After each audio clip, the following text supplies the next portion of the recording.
Latinos are registering to vote at a rate 6 times faster than the general population, and our voter turnout is keeping up as well. Not only is our voter registration rate growing at a rate 6 times faster than the general population, voter turnout is increasing at a rate 5 times faster than the general population, which is why our increase in the last election was by 2 million more voters over the previous presidential election, and to where today we have over 12 million Latinos registered to vote, and that number is growing. It's growing steadily throughout the nation. There are nearly 100 congressional districts today in which we have a Latino population in excess of 300,000. And that's 300,000 up to 400 or 500 or 600,000 that are part of those 100 congressional districts. When you look at the Congress and you see that well then, if that's the case, why are there only 26 Latino members of Congress? Well, it's because Latinos are not going to win in every congressional district, but that's not what this is about. It's not just about electing more Latinos. It's about having the opportunity to elect candidates of your choice. And that choice may be a non-Latino. It could be an African American. It could be an Anglo. It could be Asian. Secretary Hilda Solis was representing a congressional district that was heavily, overwhelmingly Latino, supermajority in California.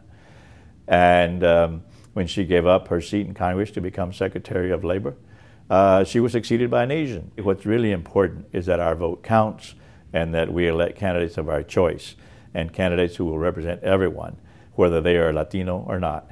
And that's the way it should be.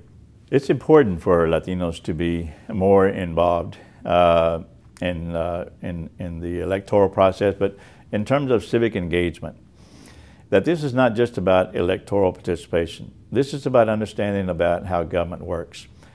If you don't understand how government works, then you can hardly take responsibility for the quality of government that you have.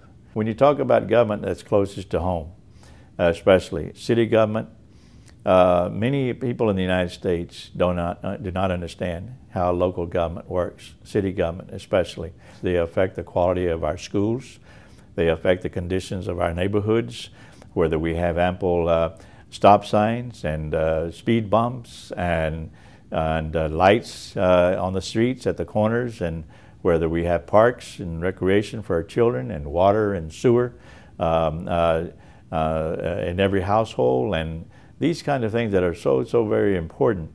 And so we believe very strongly that in order for Latinos to participate in this process in a meaningful way, that it's not enough to just register to vote and vote for candidates of your choice, but also to take responsibility for your quality of government. And that is to get to know those who never run for office. They work behind the scenes.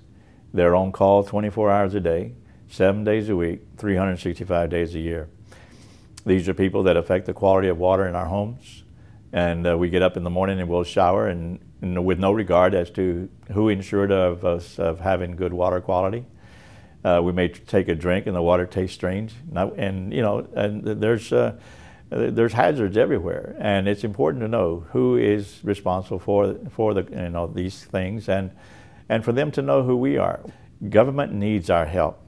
I have met enough appointed officials to know, and have talked to them in cities across this country to know, that they wish more citizens would take an interest in the work that they have to do. And we as taxpayers have a responsibility to be able to hold them accountable and to take responsibility for our quality of government.